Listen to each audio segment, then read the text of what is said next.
झटका और दो, शर्म करो हया करो, इमरान को रिहा करो, शर्म करो हया करो, इमरान को रिहा करो, ना वो बागी ना गद्दार, कैदी नंबर 804।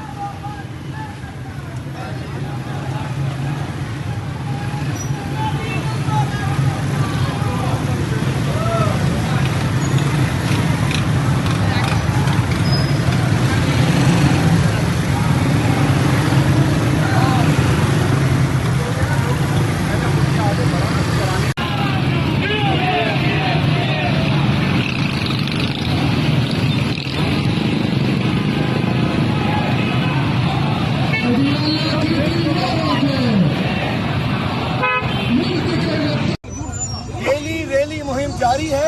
अपने कप्तान इमरान खान की रिहाई के लिए आज कराची में डेली रैली रिहाई मुहिम का तीसरा दिन है। आज ये मॉडल टाउन है। मॉडल टाउन के सदर यहाँ मौजूद हैं। हमारे एमएनए, हमारे एसपीपी फहीम खान और दीगर तमाम क़यादत यहाँ मौजूद है।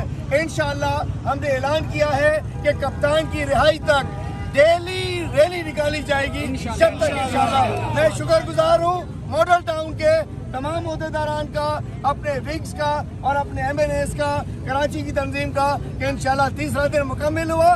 कल चौथा दिन लियारी इंशाअल्लाह।